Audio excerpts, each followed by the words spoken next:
Corona की कोई दवा या टीका न होने के कारण महामारी से स्वस्थ हो चुके मरीजों के खून का प्लाज्मा इस्तेमाल करने की दुनिया में होड़ मच गई है।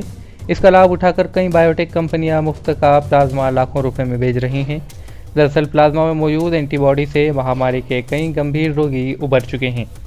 न्यूयॉर्क टाइम्स की एक रिपोर्ट के मुताबिक कई वैश्विक कंपनियां रक्त के नमूने को लैब और जांच करने वाली कंपनियों को मुंह मांगी कीमत पर बेच रही हैं। कैलिफोर्निया की कैंटर बायोनेक्ट के खून की एक बूंद 26,600 रुपये से 3,04,000 रुपये तक बेची है। भारतीय कंपनी एडवी केमिकल ने एक नमूने के $50,000 यानी करीब 3,080 रुपये लिए हैं। ब्रिटेन की स्कॉटिश कंपनी टिश्यू सॉल्यूशंस को एक ब्लड सैंपल के लिए 70,000 रुपये मिले हैं। प्लाज्मा में एंटीबॉडी की मात्रा जितनी ज़्यादा होगी उसकी कीमत उतनी ज़्यादा होगी। ब्रिटिश जांच कंपनी मोलोजिक के चिकित्सक निदेशक ने कहा कि उन्होंने इतनी ज़्यादा कीमत कभी नहीं देखी। रक्त का नमूना देने वाले भी इससे हैरान हैं। कोरोना से उबर चुकी वॉशिंगटन स्टेट की एलिसिया को जब पता चला कि कंपनियां इससे लाखों रुपए कमा रही हैं तो उन्होंने प्लाज्मा देने का इरादा बदल दिया। कैंटर बायोनेक्ट 18 मार्च के बाद से सोशल मीडिया के जरिए कोरोना के मरीजों से संपर्क साध रही है और अमेरिका ही नहीं जापान और यूरोप समेत कई देशों में रक्त के नमूने बेच चुकी है।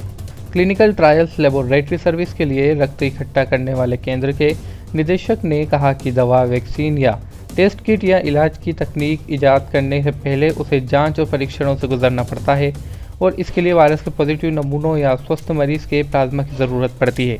दुनिया भर के विषाणु विज्ञानी, शोधकर्ता, दवा कंपनियों में इस नमूनों को पाने की छटपटाहट है जिसे बायोटेक कंपनियां कमा रही हैं। दुनिया भर के वैज्ञानिक बड़े पैमाने पर एंटीबॉडी टेस्ट तैयार करने में जुटे हैं। इससे सरकार और स्वास्थ्य एजेंसियों को अनुमान लगाने में मदद मिलती है कि उनके क्षेत्र में कितने संक्रमित होंगे और लॉकडाउन अभी कितने दिन और ज़रूरी होगा। मांग बढ़ने के साथ पैदा हुई किल्लत से कंपनियों की चांदी हो गई है।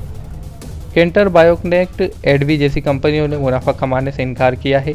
कैंटर का कहना है कि डोनर को खोजने, सैंपल की जाँच, सुरक्षा और उसे लाने ले जाने में काफ़ी खर्च होता है।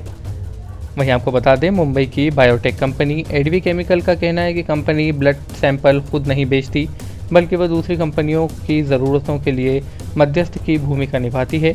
उसने इतने महंगे दाम पर टिप्पणी से इनकार कर दिया। IIT मद्रास में बायोटेक विशेषज्ञ ने कहा कि यह पूरी तरह से अनैतिक, गैरकानूनी और अनुचित कारोबार है। प्लाज्मा थेरेपी को लेकर अभी कोई बात साबित भी नहीं हो सकी है और उस पर यकीन कर मुनाफा कमाना कतई सही नहीं है। भारत में भी कंपनियां कमज़ोर नियम कानूनों का फ़ायदा उठाकर ऐसा करती हैं। क्लिनिकल ट्रायल के मामले में भी ऐसा देखा गया है। तो दोस्तों, इस खबर पर क्या है आपकी राय? अपनी राय हमें कमेंट में ज़रूर बताएं और इसी कई और वीडियो से जुड़े रहने के लिए हमारे चैनल को सब्सक्राइब भी कर लें।